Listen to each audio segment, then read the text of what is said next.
বলতে চাই কিয়ামত শুরু হয়ে গেলে তওবা কবুল হয় না। কিয়ামত শুরু হয়ে গেছে, সময় নাই। ছেড়ে দিয়ে জনতার বিচারের মুখোমুখি হন।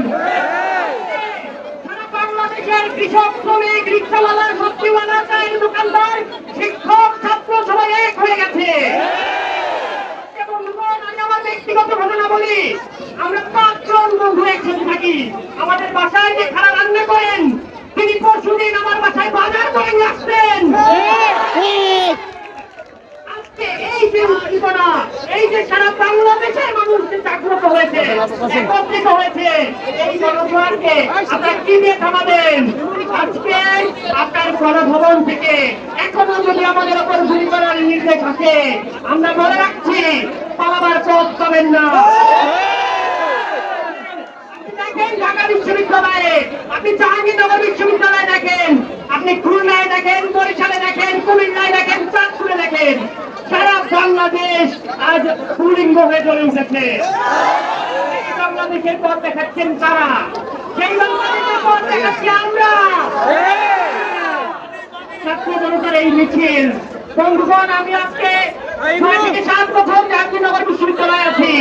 বন্ধুগণ, আমি কোনদিন এত বড় মিছিল জাহাঙ্গীরনগর বিশ্ববিদ্যালয়ে দেখি নাই। আজকে আমাদের সাথে খাওয়ারের বিভিন্ন স্কুল কলেজের বিভিন্ন জায়গার ছাত্র জনতা যুক্ত হয়েছেন। আমি জাহাঙ্গীরনগর বিশ্ববিদ্যালয়ের শিক্ষার্থীদের পক্ষ থেকে আপনাদেরকে বিশেষভাবে অভিনন্দন জানাচ্ছি। আমরা বলতে চাই, আমাদের বিজয় এই যে আমরা সবাই ঐক্যবদ্ধ হয়েছি। আজকে আমাদের বাবা মায়েরা, এলাকাবাসী, রিক্সাওয়ালা, সবজিওয়ালা আমাদেরকে নিজেদের ডানার নিচে লুকিয়ে বাঁচাতে চাইছেন। এরপর আর কি বাকি থাকে? এই জায়গায় আপনারা হেরে গেছেন।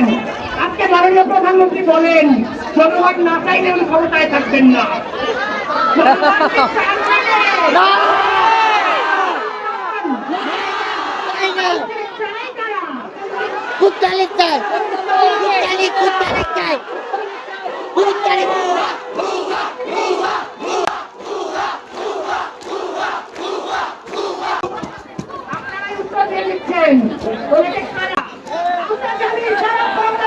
ছাত্র জনতা, কৃষক, শ্রমিক, মজুর কেউ আপনাকে চায় না।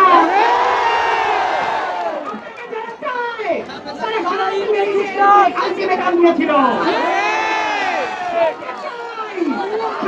শেষ হয়ে গেছে, শেষ হয়ে গেছে। আগামী 700 বছরেও আপনাদেরকে মানুষ আর চাইবে না। সময় আছে, ক্ষমা চান, ক্ষমা চান। ক্ষমা চাই,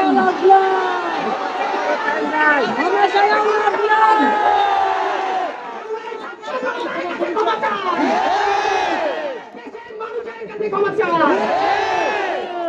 আমরা বলতে চাই, আবার বলছি, কিয়ামত শুরু হয়ে গেছে।